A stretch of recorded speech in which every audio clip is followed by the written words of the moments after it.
Welcome back to THISDAY Live, the Sunday talk show here on the Arise News channel. With me in the studio, I have Professor Bola Akinterenwa, Director General, Bolitech Center for International Diplomacy and Strategic Studies, Modele Sharafa Yusuf, veteran broadcast journalist, and Professor David Awurawo, Professor of International Relations and Strategic Studies at the University of Lagos, Nigeria. Still in Nigeria, the National Assembly has transmitted the updated copies of the reworked Electoral Act Amendment Bill for assent, after it was earlier withheld by President Muhammadu Buhari. The transmission of the reworked bill comes amid reports of a fresh row between federal lawmakers and state governors, especially those of the All Progressive Congress, who are said to be opposed to an assent of the reworked bill again. The governors want President Muhammadu Buhari to withhold assent until two controversial clauses are amended or dropped. The clauses in contention include a provision for consensus and another which makes it mandatory for all political office holders to resign if they want to contest for any elective post in 2023. The National Assembly had inserted two new clauses on consensus and resignation by all political office holders before contesting for the 2023 poll as a means of reducing the influence of governors. Some ministers are also said to be unhappy about the provision that will make it mandatory for them to resign before contesting any political position. We are now being joined by Senator Olubunmi Adetunbi, who represents Ekiti North in the National Assembly. Senator Adetunbi, thank you very much for joining us. Well, let me go straight to the point. Some people are very anxious that almost 1 week after the National Assembly transmitted the reworked, re-amended Electoral Act Amendment Bill to the President, they've not had anything. Do you have any concerns that almost 1 week after the Senate sent back the reworked bill, Electoral Act Amendment Bill to the President, that we may have further delays as we experience in the with the 8th National Assembly? Well, absolutely, I have no concerns. I think the bill was passed barely a week now. The process of assent in itself has within it due diligence from the executive, the presidency. I believe you will have to read, consult, and be sure that the intention for the amendments have been met.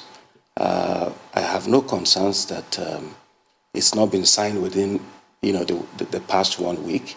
There is plenty of time. The president has a window of 30 days to do this, and he has not breached anything.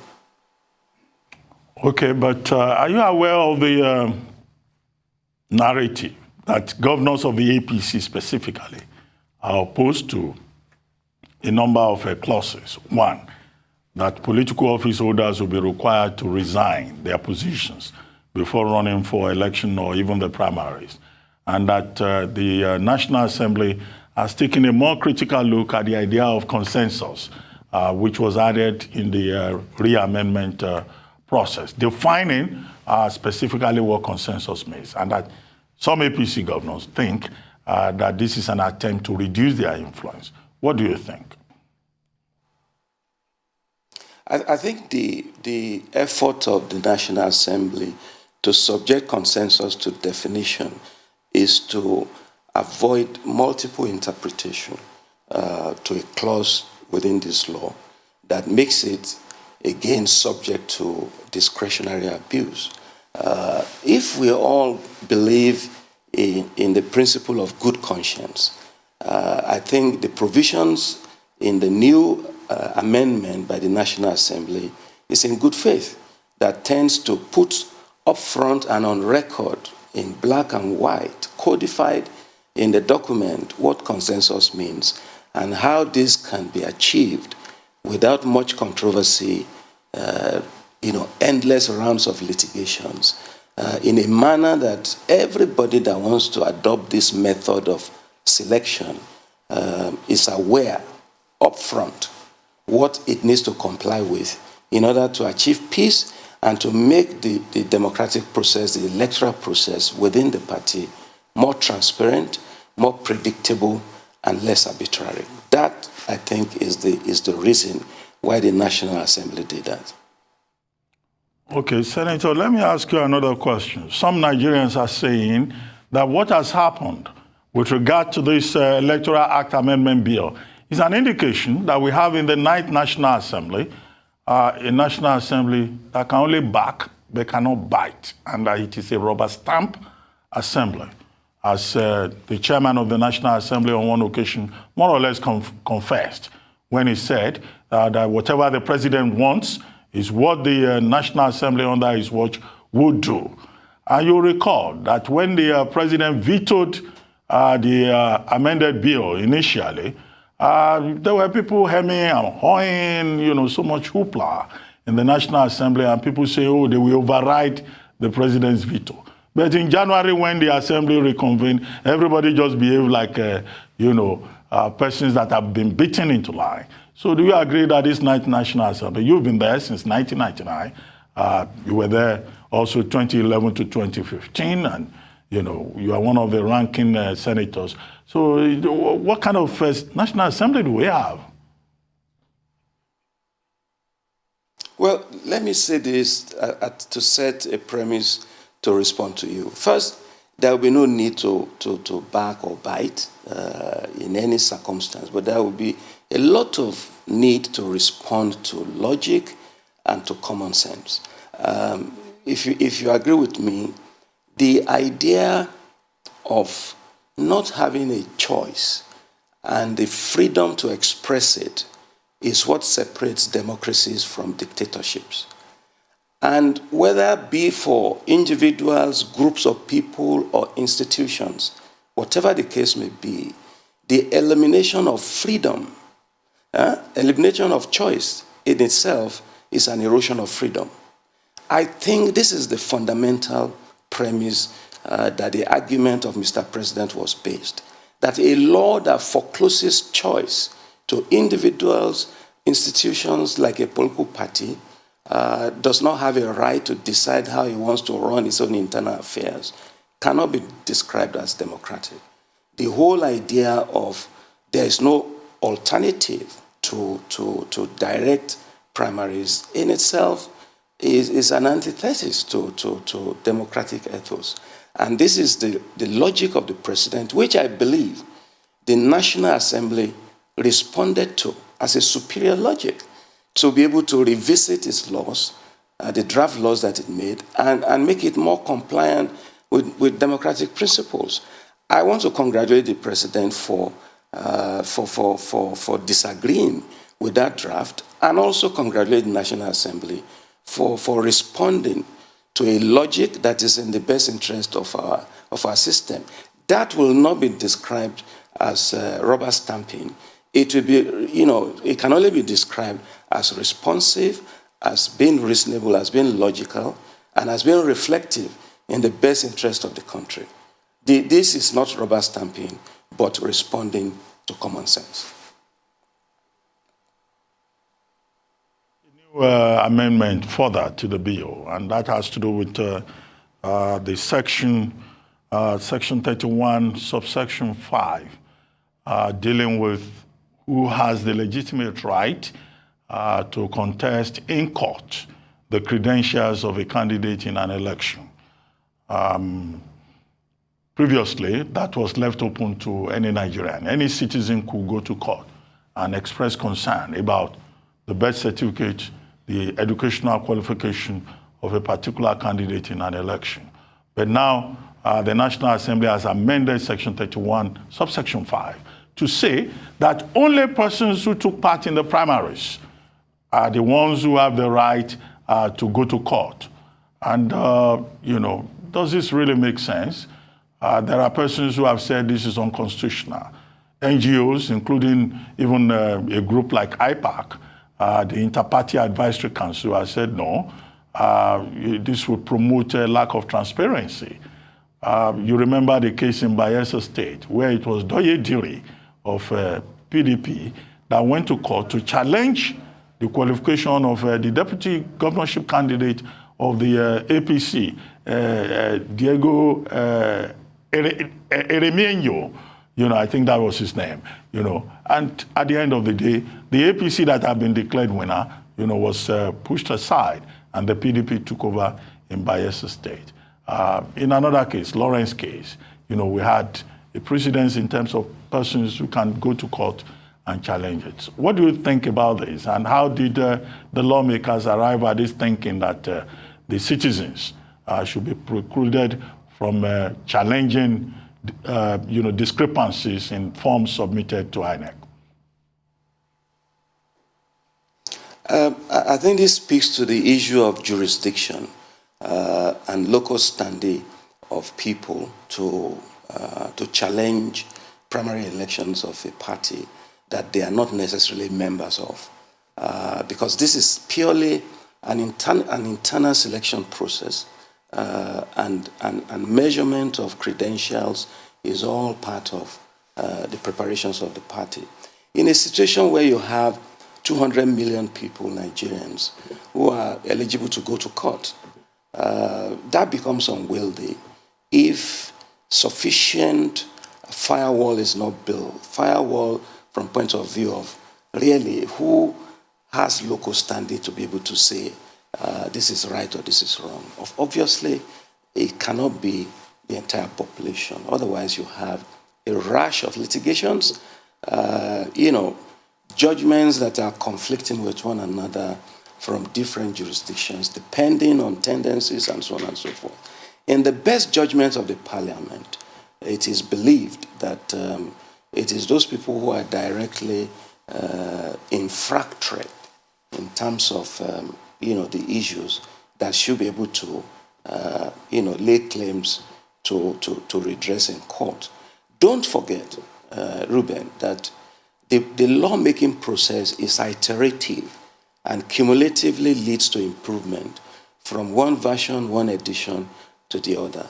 And therefore, whatever is in the law today may not necessarily stand the test of time, depending on the realities of experiences that have been learned over time. And the doors of amendment are never closed. You remember the last time I sat with you on a program like this, I said to you that every law is work in process. And that is why the date of every law is specified to let you know that as at this date, this is the best judgment of the lawmakers and the assent of Mr. President. And that will always change at any point in time. We cannot shoot for perfection all the time, but we give ourselves room for further perfection based on our experiences as time unfolds. Okay, well, still on qualifications. Recently, the House of Reps, we were told, is taking a second look at Section 131D of the 1999 Constitution, where it is expressly stated that for you to aspire to any position in Nigeria, you don't need more than a school certificate or its equivalent. And in Section 318 of the same Constitution, that is defined to mean even just the ability to speak English or anything at all that is approved by the Electoral Commission, or even mere attendance at a seminar. And here we are talking about, qualifications.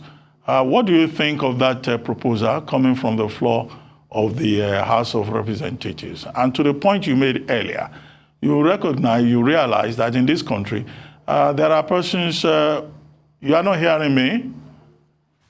Hello? Okay, we'll take a short break right now on THISDAY Live, the Sunday talk show, where our technical crew with Senator Adetunbi sorts out that audio connection. We'll be right back. Stay with us. It's still the Arise News Channel.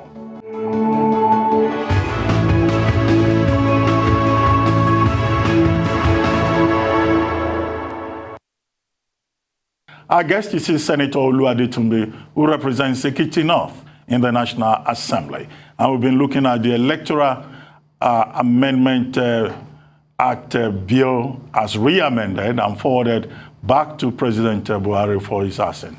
Senator Adetunbi, thank you very much for staying with us.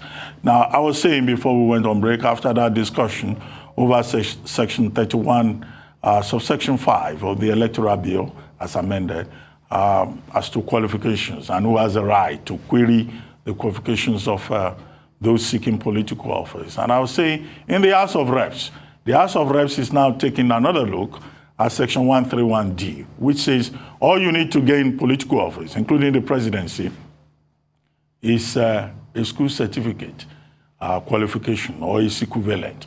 And the Constitution, in defining what this Constitution means, this qualification means, says it can be anything as determined by INEC. It could be just ability to speak English or the fact that you attended 1 or 2 seminars. And so some people are saying, look, the bar is set too low, and that the minimum for seeking political office in Nigeria should be minimum of a university degree or its equivalent perhaps. And that to be an administrative officer in the federal service, you need a degree. So why should an administrative officer be better qualified than a governor or a senator or a councillor? So this is the question. What do you think of that?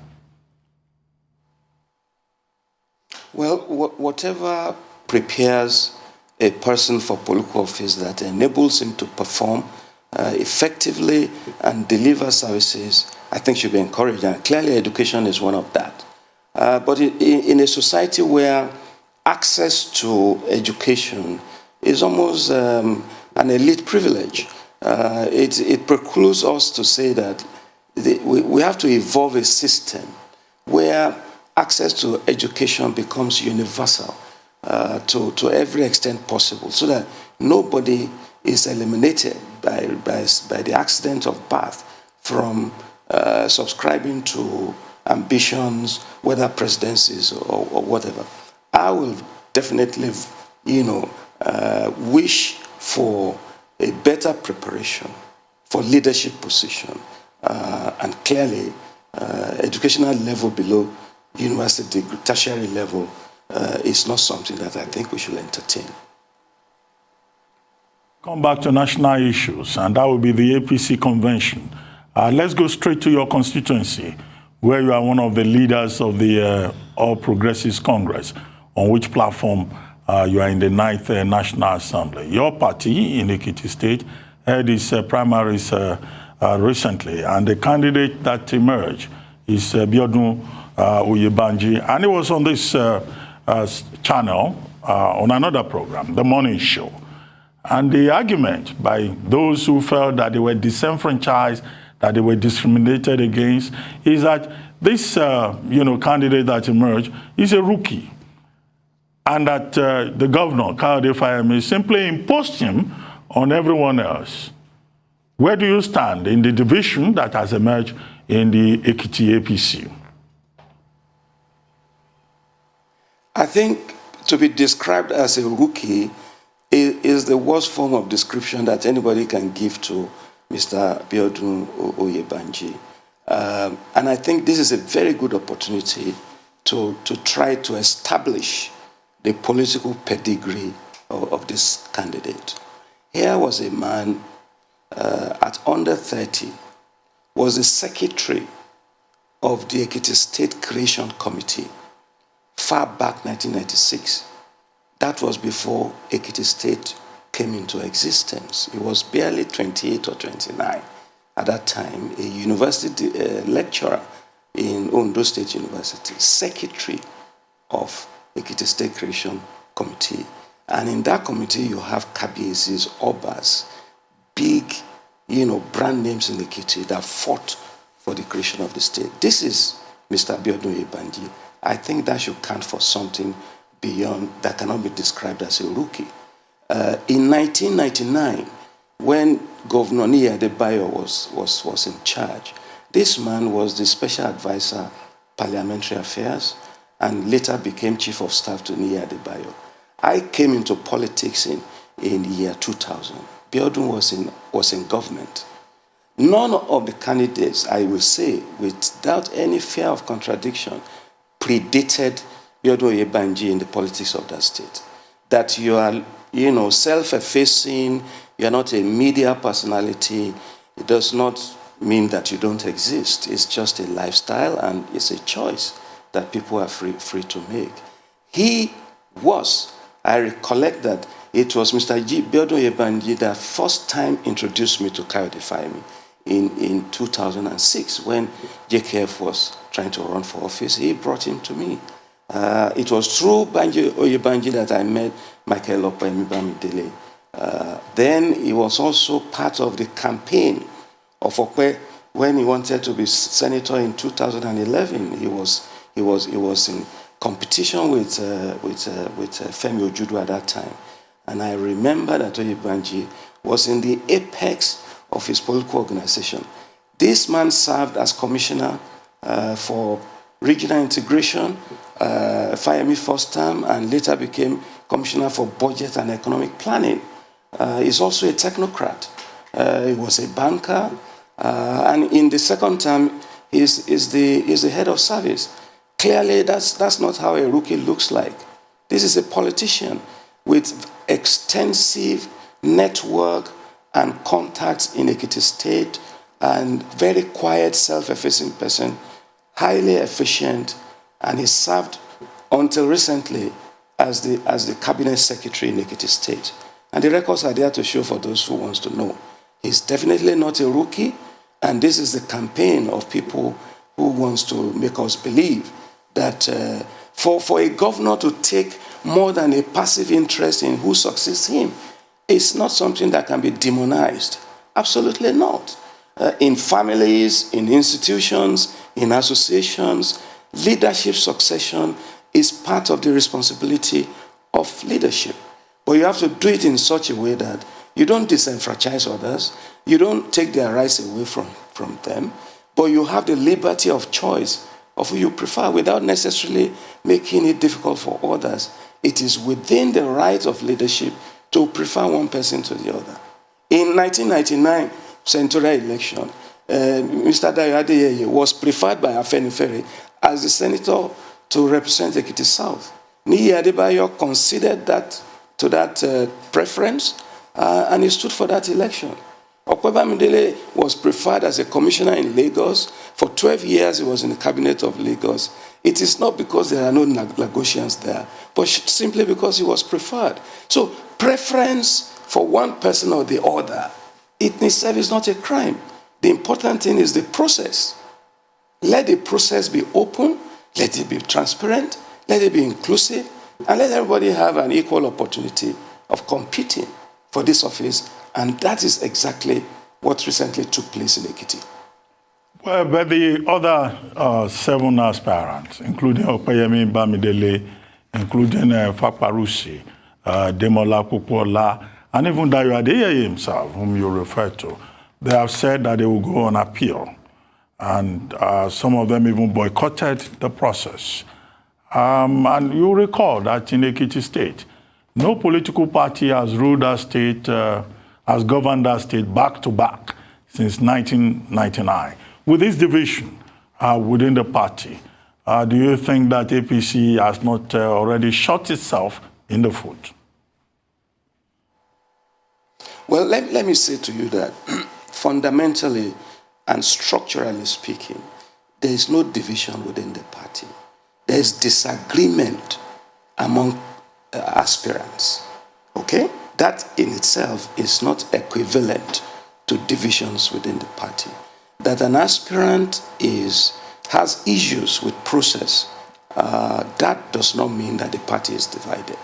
And there is sufficient provision within the laws of the party and its procedures for these aspirants to seek redress. And I'm happy that these aspirants, in fairness to them, have conducted themselves decently as gentlemen and as good party men by following due process to hear their grievances.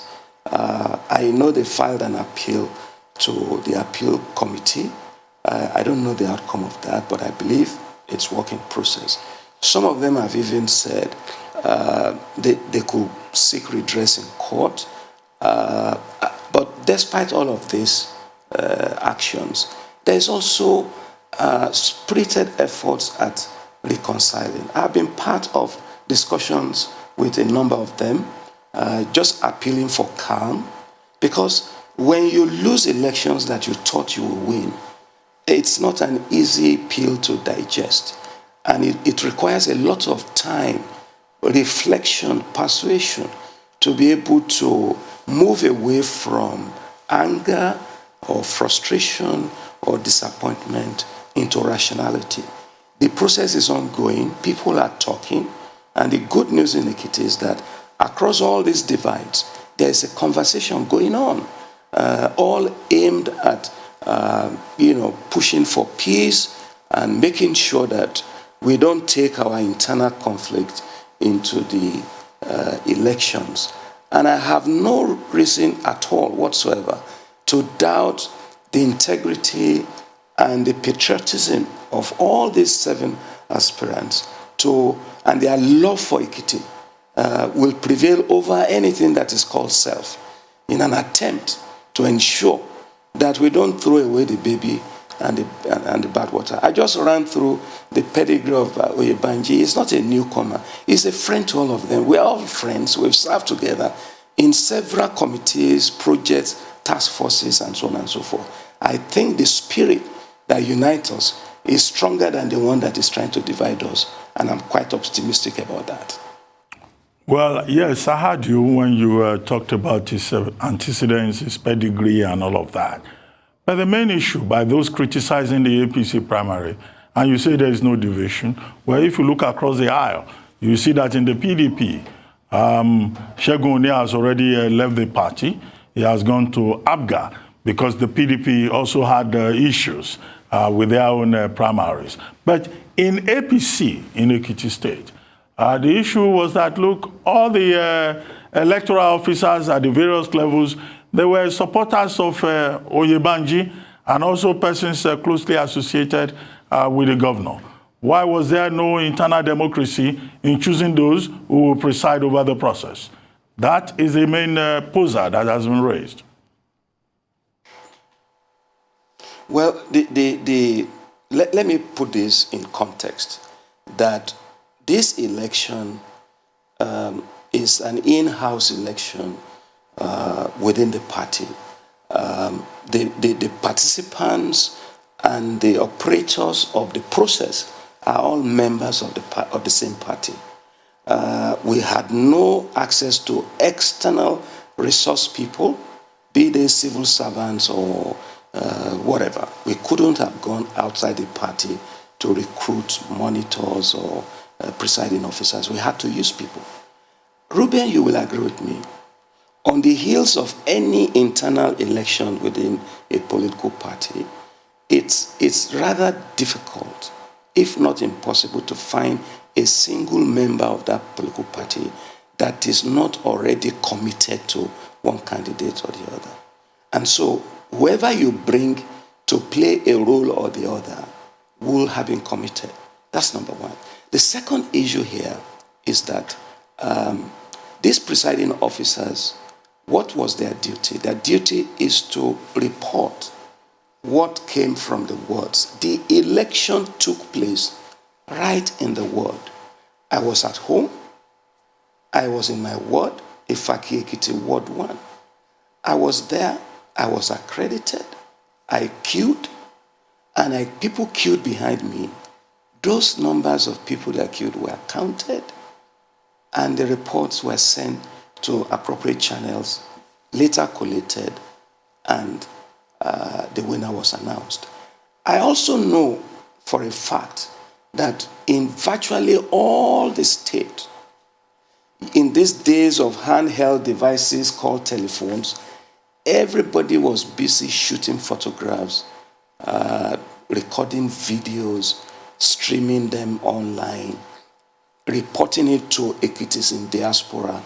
If you take time to Google today and make inquiries about that election, and you just go to the images and the videos, you will see the evidence of what I'm talking about. As far as that election was concerned, within the membership of the parties, in all wards across the 177 wards of Ekiti State, including the 56 in my senatorial district and the 11 in my local government, massive turnout of members came to queue behind Oyebanji, their numbers were counted and reported. It is there in every location because it was an independent election. No other political activity was taking place on that day. We had enough policemen. I interacted with police in my ward. I met an INEC officer from Ado Ekiti who came to witness. He wasn't stationary there. He was going from one ward to the other. There was sufficient witness. DSS were there. Security agencies they were everywhere. So it is not deniable, absolutely undeniable that an election took place. People came out and queued, and they were counted, and the reports were taken and sent to a central collation center. None of the serving aspirants can deny that because it's evidence. You can't lie on tape. Your cameras can't lie. Your video recordings cannot lie. These are indelible evidences of a reality that happened. As to presiding officers or no presiding officer could determine what took place in my ward. He could only, aggregate what took place. So let's get real, for goodness, and let's not create narratives that tends to undermine a reality that you have, live witnesses account. Many of them, not one or two, they are in large numbers. Okay, before we go, let me ask you about the confusion within the APC over the proposed national convention of your party for February 26. Already, factions within the party are threatening to go to court. They are questioning the legitimacy of the extraordinary caretaker committee led by Mai Malabuni, the governor of Yobe State. And it is also been alleged that all the bedfellows that came together to form the alliance, which became the APC, some parties to the alliance feel marginalized, and this could result in the party imploding or a third force seizing, dominance within the APC. What do you say to all of this? Well, let's look at it from this. The issue on ground is for any organization that evolved out of multiple interests that came together to create a bigger picture of a vision that all of them revolved around. It takes time for such disparate groups to become a holistic unit with cohesion and unity of vision. And I think that is what APC is going through. Usually, when you have a thesis, there will always be an antithesis. People will propose something, there will be protagonists and antagonists of that. But in the end, there is going to be a synthesis of these forces, and that is what is going on exactly. The reconciliation of effort of the party is ongoing, and that committee should be, they should be congratulated for doing a fantastic job under intense time pressure and a lot of emotions that are, conflictual. You call it confusion. I call it contention. It's a contention of interest that is trying to find accommodation. And in the political process, I believe that what APC has that binds it together is much stronger than that which is trying to pull it apart. I look forward to a very successful convention. I wish the Reconciliation Committee more success, a lot of energy to do this wonderful job they are doing between now and the 26th of this month. And of course, it will always continue. Our chairman and the principal officers of the party will be elected rancor-free by whatever method we arrive at, whether by general election, whether by consensus.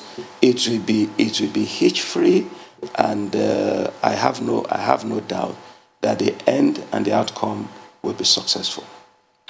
Okay, well, I see that you are very optimistic, but you will recall that the legitimacy of the Buni-led committee was also an issue in the Ondo State gubernatorial case, Jegede versus Akeredolu, whereby, Akeredolu on technical grounds retained victory when the court ruled 4-3.